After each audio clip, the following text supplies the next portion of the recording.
One thing that I don't think many Christians talk about is this idea of church hurt. I'm a Christian, but I'm also aware of what it means to experience church hurt. Now, what do I mean when I say church hurt? Look at Matthew 23rd chapter. It's right there, where Jesus was talking about the hypocrisy of the Pharisees and Sadducees and how they would lead folks to hell and how they were children of the devil and everything. And he spoke with anger and vitriol about how they were doing things. Jesus did not like what was happening in God's house. And they turned into a den of thieves and whatnot.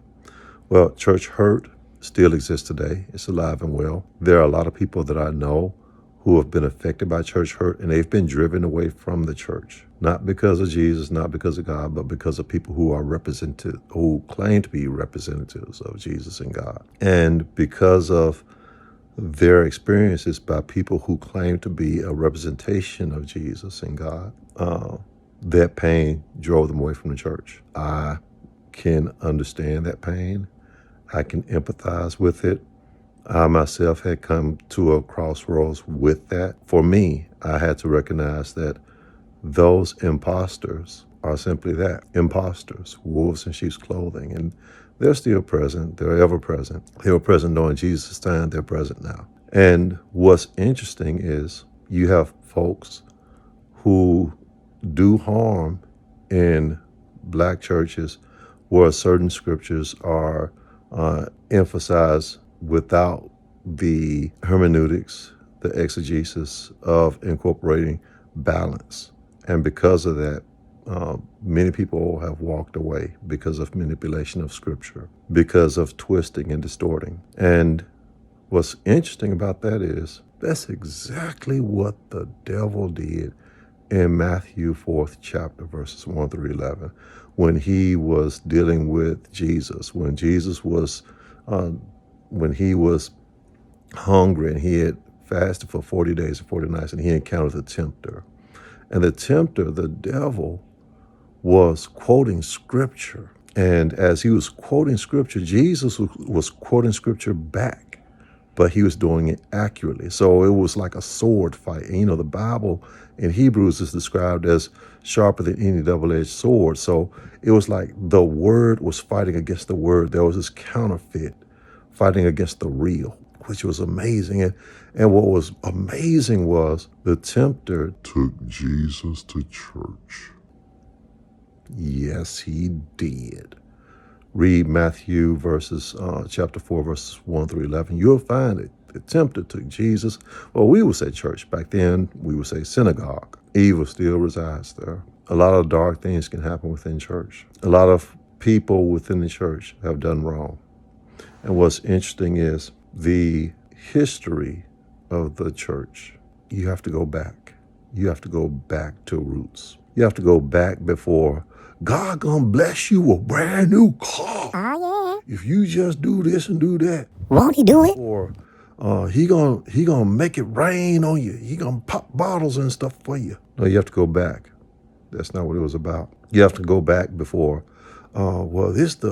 This over here, this the black church and black folks, we believe in God over here.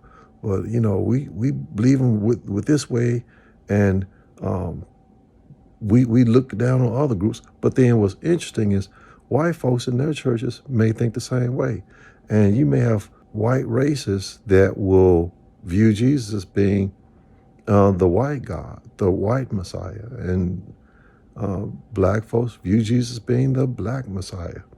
You have to go back before all that. You have to go back before all the prosperity stuff, before all the he wants you to live life now abundantly. And Abundantly. what does that mean? Abundantly isn't just materialistic. It isn't just the here and present. Because if you go back far enough, How far back? before you get back into the idea of, you have to go back before how Christianity was used to justify slavery. You have to go back before that. Where they even had what's called the slave Bible. They highlighted certain verses, but they kept others away from the slaves. You have to go back before that. You have to go back before how the Bible was used to Alongside guns, you had the Bible that was used in the idea of imperialism and colonialism, and how the Bible and guns were used to subjugate other people, but for evil intentions, for evil purposes. You have to go back before then. You have to go back before Martin Luther and the Protestant Reformation. You have to go back before the settling of indulgences. You have to go back before the invention of the Gutenberg and the printing press, and how the Bible was available for all masses. But prior to that, it was only available to those who were called the clergy, and how the lay people were not able to have access.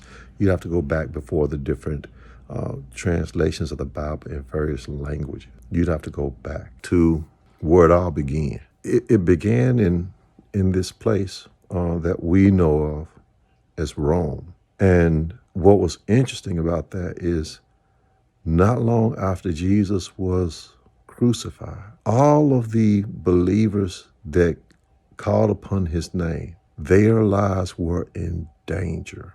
There wasn't a single disciple that got a Cadillac, a Lexus, a Mercedes. What? Nothing like that. No. What they got was exiled on an island, or beheaded, or martyred in so many cruel ways. And if you would say, well, that's just the Bible. Well, if you could get on a plane and fly someplace and actually see structures that existed during that time where Christians were slaughtered, like someplace like Italy, or someplace like the Colosseum, where Christians were slaughtered and they were thrown to the animals for entertainment, for sport, and how they were outlaws, and how they were on the run, and how their very lives were on the line. There were people from all nations, what we might say, black and white and Asian, Hispanic, you name them, they were there. Men, women, children, young, old, they were there in their faith. Them in their faith. All nations in danger for their faith in Jesus. For their faith. For their faith. And how Caesar, the different Caesars, whether you talk about Nero or what have you, for hundreds of years, Christians were on the run before it became a state religion under Constantine. The idea that faith in Jesus cost them their lives meant that they had to have seen or experienced something powerful, because there's very few of us right now that will be willing to say, you know what, I believe in this so much I will lay down my life for it. But they did. And it had nothing to do with a brand new car. It had nothing to do with racial pride, that my race is better than your race. It had nothing to do with health, wealth, and prosperity. It had everything to do with who Jesus is. Maybe as Christians, we need to go back to our roots, because somewhere along the way, the enemy has taken us to church, and we are hurting. For those of you that are hurting, my hearts go out to you. For those of you that walked away from the faith, or may have never experienced the faith genuinely because of imposters, my heart goes out to you. And maybe we need to have real talk. God bless.